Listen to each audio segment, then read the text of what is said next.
morning students. Welcome to the official channel of class English. तो चलो अपनी class start करते हैं हम.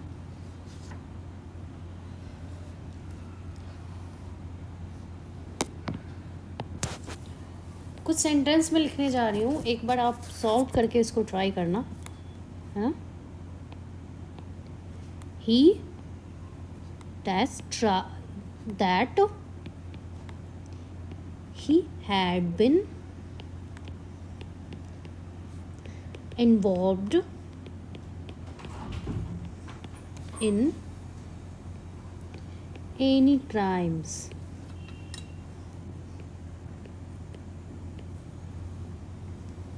इसके ऑप्शंस हैं डिनाइड, कॉन्फेस्ड,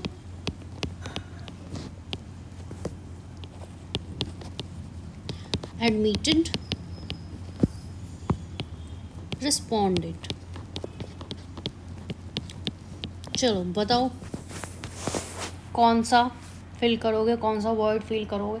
ये मैं इसलिए बता रही हूँ ना, बहुत सारे लोगों को ये कन्फ्यूजन होती है कि ग्रामर पढ़ने की ज़रूरत क्या है, उसका क्या यूज है, वोकेबलरी याद कर लो हो जाएगा. नहीं होगा, ऐसे नहीं होगा. आपको हर एक वर्ड का ग्रामेटिकल प्रोफाइल जानना है. वो पॉजिटिव मीनिंग लेते हैं, निगेटिव मीनिंग लेते हैं, क्या लेते हैं, ये जानना ज़रूरी है आपके लिए. तो ध्यान रखिए कि आप कॉन्सेप्ट के साथ पढ़िए, ना कि याद करके. ओके. पे क्या मतलब है, क्यों यहाँ पे क्या आना चाहिए. देखो जैसे आपने ऐसा देखा ना, तो ज़्यादातर आप कन्फेस्ड के साथ जाते हो ना. ये तो होता है ना कि उसने अपनी क्राइम कन्फेस कर ली, उसने ये. तो नहीं, ऐसा नहीं होगा. देखो यहाँ पे एक वर्ड है any. Okay. And any is used for questions and negatives. Okay. Any जो है वो निगेटिव सेंस रखता है, अपने आप में निगेटिव मीनिंग रखता है. तो यहाँ इसके साथ जो वर्ड अप्रोप्रिएट होगा वो कौन सा होगा. देखो कॉन्फेस्ड निगेटिव मीनिंग नहीं है, एडमिटेड नहीं है, रिस्पॉन्डेड इसका भी नहीं है. तो बचा कौन, एक डिनाइड. ठीक है. He denied that he had been involve in any crimes. Got it. एक सेंटेंस और देखना. The small island. आइसलैंड तो नहीं पढ़ते इसको, नहीं मत पढ़ना. आइसलैंड आइलैंड होता है. हैज सर्वाइव्ड सेवरल क्राइसिस और क्राइसिस आपको बताना है, including an earthquake and government corruption.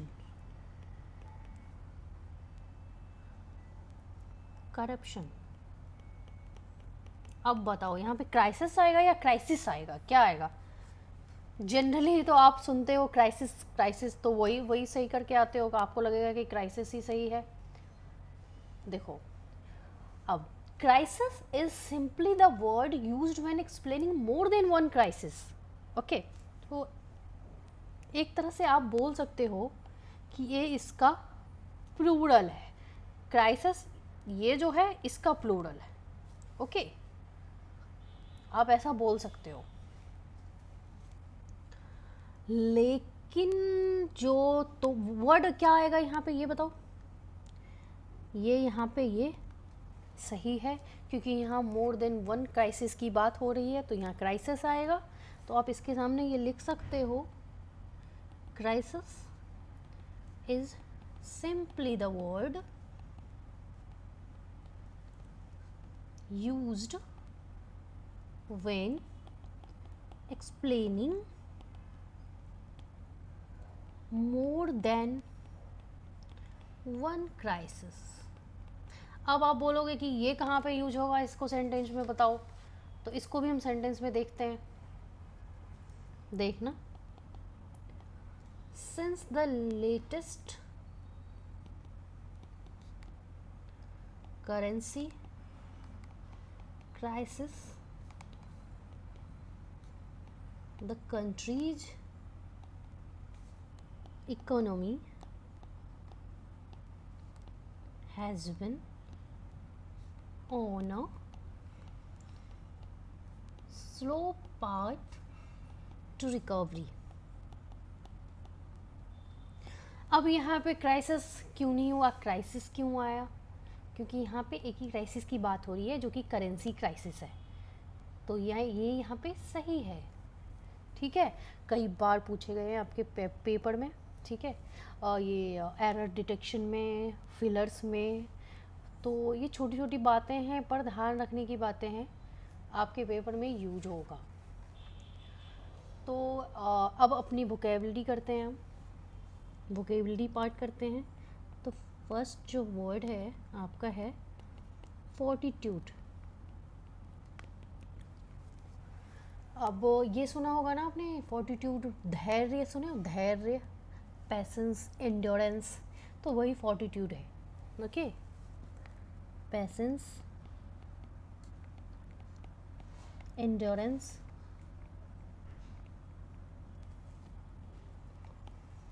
अब देखो एक तरीका मैं आपको बताने जा रही हूँ। अगर आपको कोई भी वर्ड याद ना हो ना, तो आप उसको अपनी डेली लाइफ से जोड़ के या कोई भी जो एक्शन हो रही है उससे जोड़ के कैसे भी रिलेट करो तो वो ज़्यादा अच्छे से याद होगा। जैसे फोर्टिट्यूड है, अब वो सुने ना, फोर्ट मतलब किला, तो फोर्ट को बनाने के लिए मतलब पैसेंस चाहिए, उतना वो नक्काशी वगैरह होती है, हर चीज़ होती है, तो उसके लिए पैसेंस चाहिए।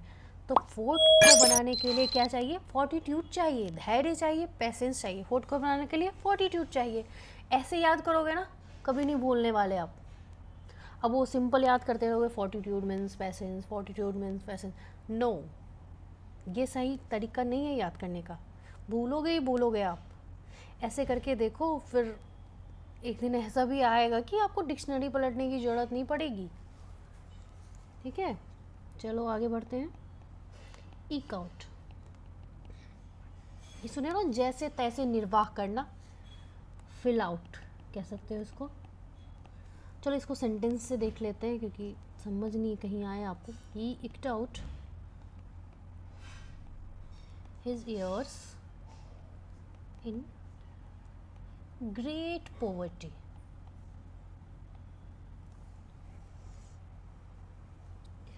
Next, laceration, पंगु बनाना, disruption, rupture, chagrin, चिढ़, annoyance, वैक्सीशन। अब इसको वैक्सीनेशन मत पढ़ लेना, वैक्सीशन होता है, ठीक है। रूमिनेशन, चिंतन मनन, कंसीडरेशन,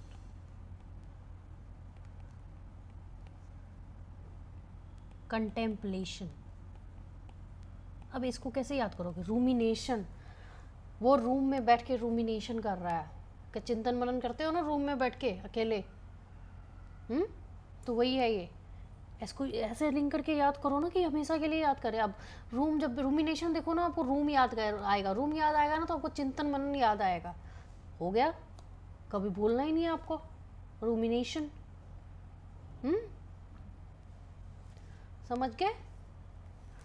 चलो, तो पिछली क्लास में हम देख रहे थे टेंस, प्रेजेंट इंडेफिनिट के बारे में आपने सीखा कि क्या रूल है। देखो, प्रेजेंट इंडेफिनिट और प्रेजेंट कंटिन्यूस मैं साथ लेकर चल रही हूँ क्योंकि वो दोनों ही कन्फ्यूजिंग हैं, कहाँ पे किसका रोल है ये आपके समझ नहीं आता है और रटने लग जाते हो। उससे दूर हटाने के लिए ही मैं इन दोनों को एक साथ देखने को बोलती हूँ। तो प्रेजेंट इंडेफिनिट जितना भी आपने पढ़ा है, तो मैं कुछ सेंटेंस देने जा रही हूँ, आप चेक करो कि आपके बनता है या नहीं, आप उसको करेक्ट कर पाते हो कि नहीं, ठीक है, क्योंकि सेंटेंस और एग्जाम्पल से बेटर समझोगे आप। तो अब टेंस स्टार्ट है आपका। ओके, प्रेजेंट टेंस चल रहा है, प्रेजेंट इंडेफिनिट चल रहा है अभी। एग्जाम्पल्स आपको करेक्ट करके बताना है। This house is belonging to him. Rohan is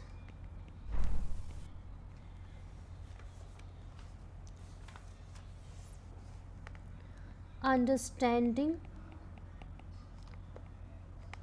my situation. Manoj is resembling his father. The box is containing my shoes. Sikha is disliking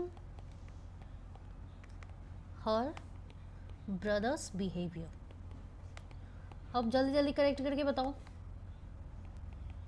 अगर समझ आ गया होगा आपको प्रेजेंट इंडेफिनिट अच्छे से, तो आप इसमें एरर कभी नहीं करोगे, ईजिली आप कर जाओगे।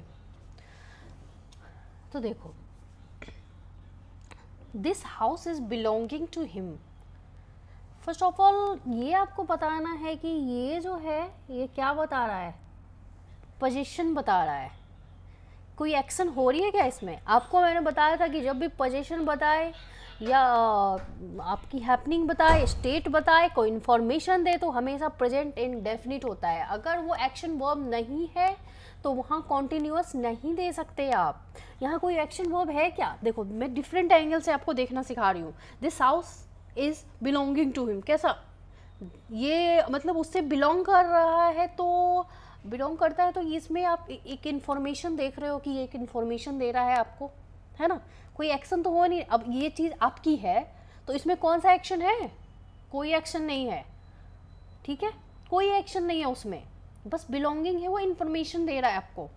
एक तो वर्ब ऑफ पोजीशन है, ओके, कोई एक्शन नहीं है, तो यहाँ पे कहाँ से ये सही होगा? कॉन्टिन्यूअस फॉर्म, यहाँ पे बिलोंग्स आएगा, बिलोंग्स आएगा। This house belongs to him. अब एक और नज़रिया आपको देखना है, टेम्पररी एंड परमानेंट वाला। अब वो हाउस उससे बिलोंग करते, अब आप कहोगे कहीं उसका घर बिक गया तो, उसने उस घर पे लोन ले लिया तो, बैंक ने जब्त कर लिया तो। मैं बार बार बोल रही हूँ कि वो सब स्पेशल केस है। जब ऐसा होगा तो आपको सेंटेंस में बताया जाएगा। बाय डिफ़ॉल्ट आपको अपने मन से कोई उपज नहीं करनी है, कोई क्रिएट नहीं करना है, कोई सीन क्रिएट नहीं करना है, ओके। देन जो उससे बिलोंग कर रहा है वो उसी का है, उसी का रहेगा, ओके। तो ये परमानेंट एक्शन है, अंडरस्टूड? आगे बढ़ते। Rohan is understanding my situation. अब ये क्या है? ये स्टेट को बता रहा है, यहाँ पे कोई एक्शन नहीं हो रहा है, तो अंडरस्टैंड्स माई सिचुएशन, ये करेक्ट होगा। अब Manoj is resembling his father. अब ये क्या है? क्या वो अपने पिता से आज रिजेंबल कर रहा है, कल नहीं करेगा? ऐसा है क्या? पिता तो उसका वही रहेगा, वो भी चेंज हो जाएगा नहीं ना? तो कॉमन सेंस अप्लाई करके करो। और जो मैंने आपको 3-4 एंगल बताया वो हमेशा ध्यान में रखे करो। कभी इनकरेक्ट नहीं हो सकता है, हमेशा कोई कन्फ्यूजन आपको आ ही नहीं सकती है। देन यहाँ रिजेंबलिंग कहना गलत होगा, क्या होगा? Resembles his father. The box is containing my shoes. अब इसमें क्या है बताओ? यहाँ भी पोजीशन बता रहा है आपका, कोई एक्शन है क्या? ध्यान से देखो ना, कोई एक्शन नहीं है। अब उसमें वो बॉक्स कंटेन कर रहा है शूज को, इसमें क्या है एक्शन? ये एक इन्फॉर्मेशन है प्लस पोजीशन है, तो ये कंटेनिंग गलत है, कंटेन्स माई शूज, सारे इंडेफिनिट में बन रहे हैं। Shikha is disliking her brothers behaviour. Is disliking, अब इसमें भी कोई एक्शन नहीं है, वो उसकी फीलिंग है, ठीक है। डिसलाइक करने की जो उसकी फीलिंग है, कोई एक्शन नहीं है, तो क्या होगा, present indefinite. Dislikes his behaviour. कुछ सेंटेंस मैं और लिख रही हूँ आपके लिए, ध्यान से देखना। आई हैव और am having a car. They have or are having fun in Goa. The guests have or are having dinner. समझ रहे हो, कोई प्रॉब्लम नहीं ना। ही हैज और is having a cup of T.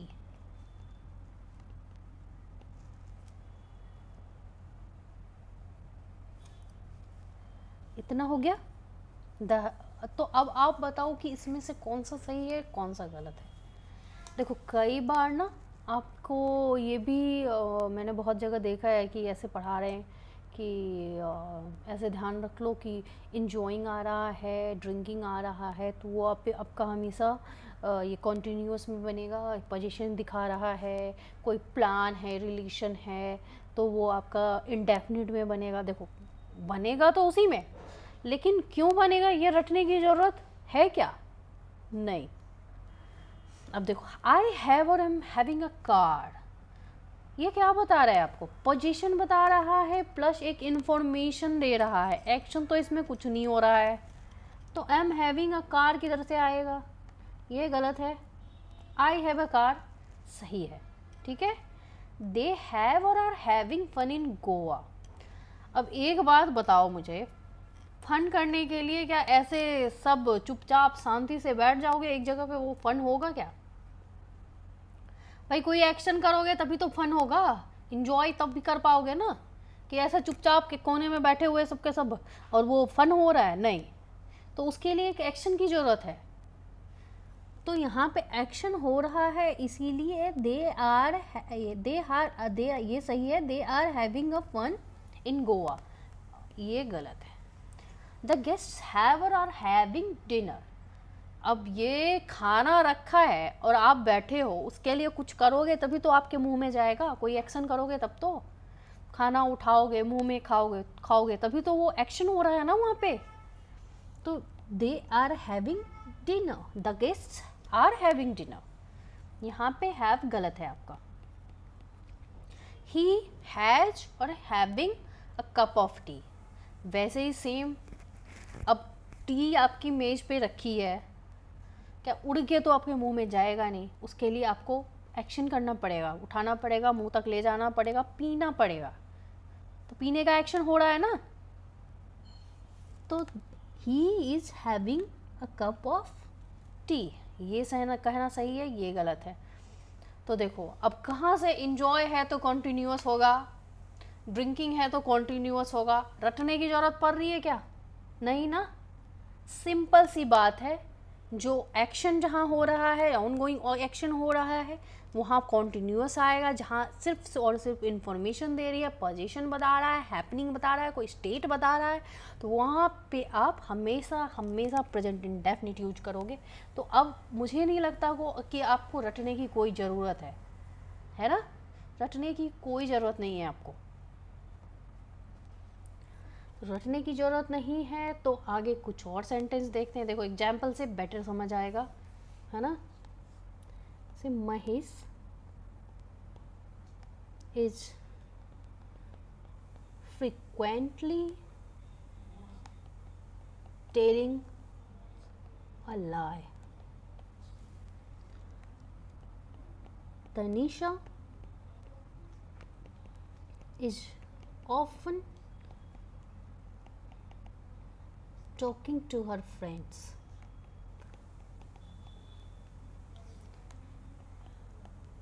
He is making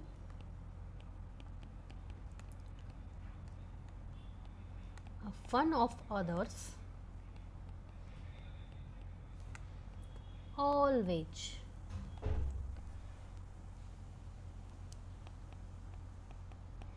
Rakhi is every day washing her clothes. अच्छा एक बात बताना, यहाँ क्लॉथ्स आएगा और क्लॉथ्स आएगा, सिर्फ ई का फर्क है, तो कौन सा आएगा? The PM of India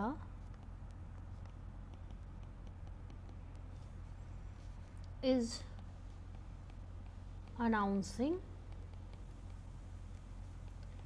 various policies often.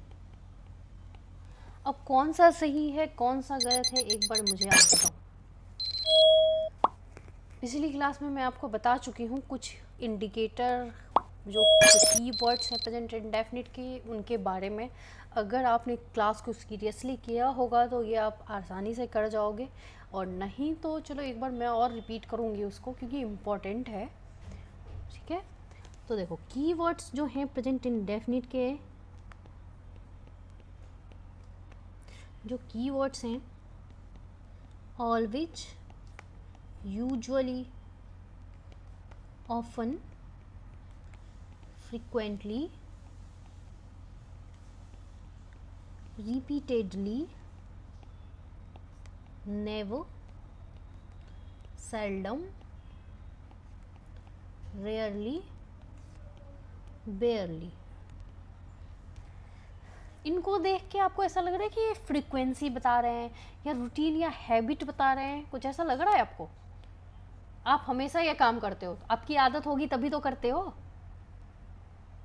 आप कभी नहीं करते हो तो आपकी आदत नहीं है, नहीं करते हो, सिंपल। तो ये रूटीन और हैबिट को कहीं ना कहीं दिखा रहा है। अब अगर ये चीज़ आप ध्यान में अगर मिस भी हो जाता है ना, तो कॉमन सेंस से पहचान लोगे कि ये क्या कहने की कोशिश कर रहा है, क्योंकि मैंने इंडेफिनिट के बारे में इतनी चीज़ें आपको बताई हैं ना पॉइंट टू पॉइंट, कि अगर आप सेंस पहचान पा रहे हो तो आपको कुछ भी ध्यान रखने की ज़रूरत ही नहीं है, आप इजीली करोगे। कुछ वर्ड और भी हैं जैसे एवरी मॉर्निंग, every night,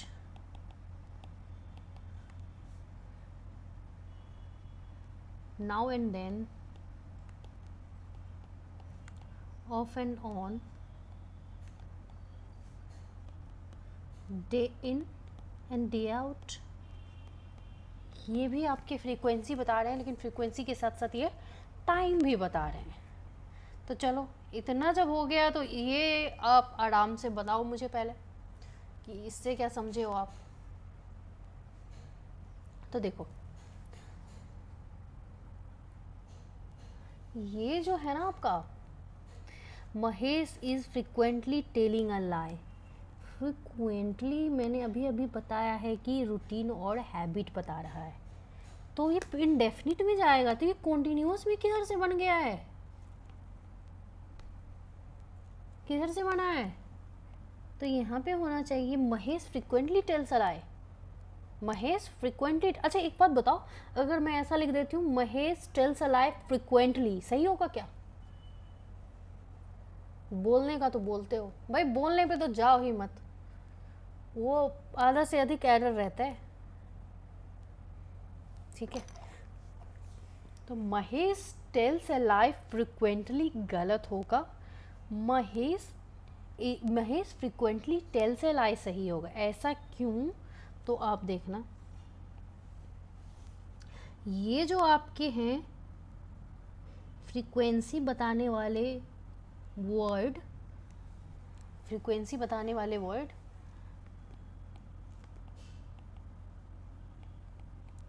ये जब भी आएंगे ना, जब भी आएंगे तो वर्ब से पहले प्लेस होंगे ये, ठीक है, वर्ब से पहले प्लेस होंगे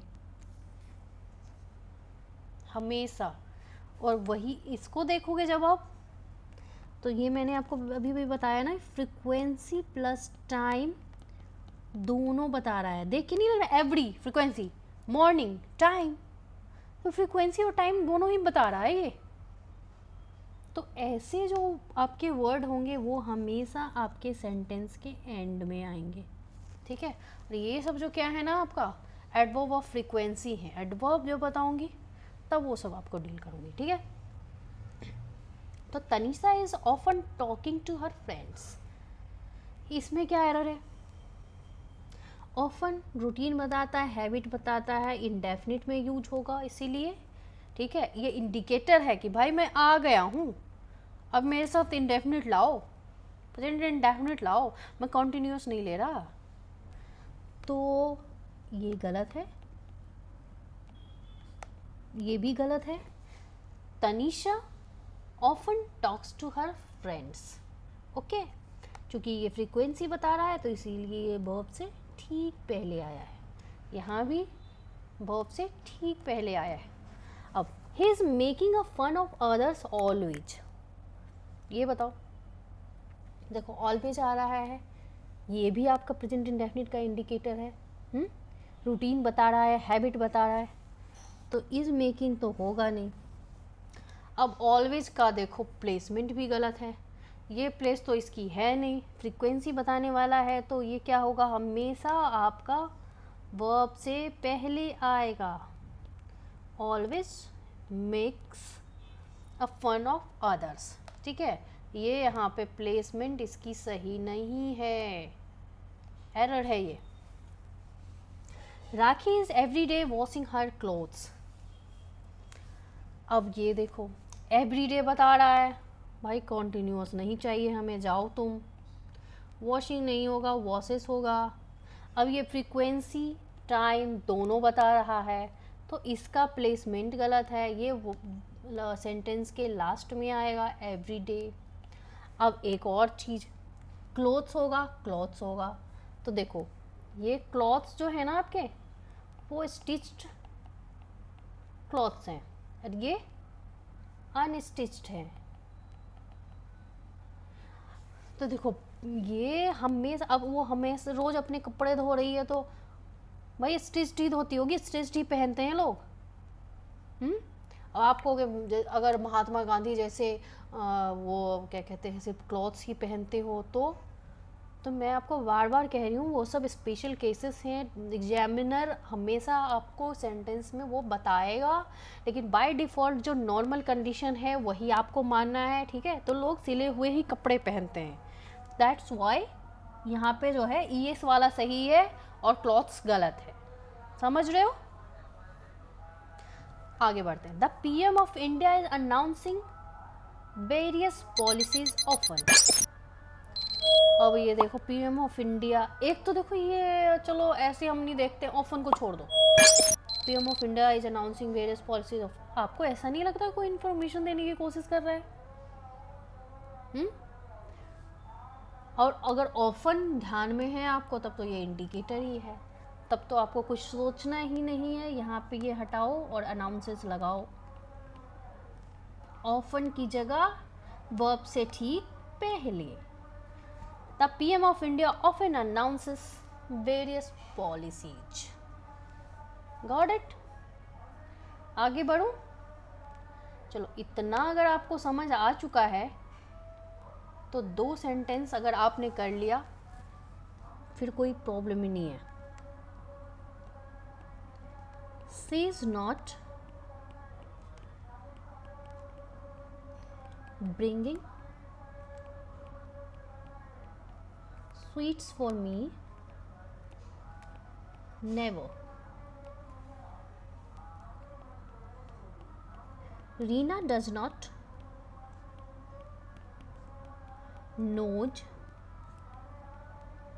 hardly the rules of algebra. अब यहाँ तो आप दूसरे वाले सेंटेंस में मन ही मन खुश हो रहे होगे, नो नो आया है उसके साथ डज नॉट प्रेजेंट इंडेफिनिट, बिल्कुल सही, इसमें तो कोई एरर ही नहीं है। हार्डली भी आ रहा है तो हार्डली तो प्रेजेंट इंडेफिनिट को ही दिखाएगा। वेरी गुड, बिल्कुल सही आप सोच रहे हो ऐसा मन ही मन, है ना। कुछ लोग सही भी सोच रहे होंगे। तो इसमें क्या करेक्ट है क्या नहीं ये देखो। तो एक बात मुझे बताओ कि ये जो आपके कुछ वर्ड हैं जैसे कि never, hardly, seldom, rarely, बेयरली, scarcely, ये अपने आप में कैसी मीनिंग रखते हैं, निगेटिव और पॉजिटिव, कैसी मीनिंग रखते हैं, कोई बता सकता है? देखो ये सारे के सारे जो है ना अपने आप में ही निगेटिव वर्ड्स हैं, अपने आप में निगेटिव वर्ड्स हैं। तो इनके साथ नॉट देके कितना निगेटिव करोगे। और इंग्लिश में जब आप बार बार एक ही चीज़ दे दे के सेंटेंस में ठूस ठूस के भरते हो ना तो उसको सुपरफ्लुअस कहा जाता है, उसकी कोई ज़रूरत नहीं है। अति सर्वत्र वर्जित, अति जब कर दोगे ना तो सेंटेंस गलत होना ही होना है। तो यहाँ पे क्या है, she is not bringing sweets for me, never. एक तो भाई साहब नेवर खुद आ चुका है सेंटेंस को निगेटिव करने के लिए, आप नॉट भी दे रहे हो, एक तो नेवर आया है तो आप कॉन्टिन्यूअस बना रहे हो, तो भरा पड़ा है गलती से। तो देखो नोट तो आएगा ही नहीं क्योंकि नेवर खुद निगेटिव है, इज भी नहीं आएगा, तो यहाँ पे क्या आएगा, ब्रिंग्स। और मैंने आपको क्या बताया था, इसकी प्लेसमेंट क्या होगी फिर, never. She never brings sweets for me. अब ये सेंटेंस करेक्ट है, ठीक है। अब Reena does not knows hardly the rules of algebra, ये तो आप सोच रहे हो इसमें कॉन्टिन्यूअस तो दिया नहीं है, हार्डली है तो कोई डेफिनेट दिया है, नहीं ऐसा नहीं है। देखो हार्डली जो है ना, हार्डली इसका मतलब क्या, मुश्किल से, मतलब ऑलमोस्ट, मतलब कि ये नहीं के बराबर, ऑलमोस्ट नो, ओके। तो यहाँ पे जब ये खुद ही बता ही रहा है एकदम नहीं, बिल्कुल, मतलब थोड़ा बहुत, बिल्कुल नहीं है, मुश्किल से, थोड़ा बहुत, तो यहाँ इसकी ज़रूरत है क्या, नहीं, सुपरफ्लुअस होगा सेंटेंस। तो ये एक तो यहाँ पे ये हार्डली का प्लेसमेंट यहाँ होगा क्योंकि फ्रीक्वेंसी है। Reena hardly knows the rules of algebra. समझ गए, कोई प्रॉब्लम यहाँ तक आपके समझ गए ना। जब ये निगेटिव वर्ड्स आपको मिलेंगे तो आपको नोट, नो, नेवर ये सब करके, नॉट, नो ये सब देना ही नहीं है, ठीक है। वो ये खुद ही निगेटिव हैं, ये सारे खुद ही निगेटिव हैं, इनको कितना निगेटिव करोगे, इतना समझ आ गया ना। तो देखो इंडेफिनिट में अब आपके लिए सारे पॉइंट्स मैंने बता दिया है, कहीं कोई दिक्कत नहीं आने वाली है आपको। अगली क्लास में हम प्रेजेंट कॉन्टिन्यूअस शुरू करेंगे, ठीक है। तब तक इसको आप रिवीजन करना एक बारी बढ़िया से, और वोकेबलरी याद करना लिंक करके। तो मिलते हैं नेक्स्ट क्लास में, तब तक के लिए बाय।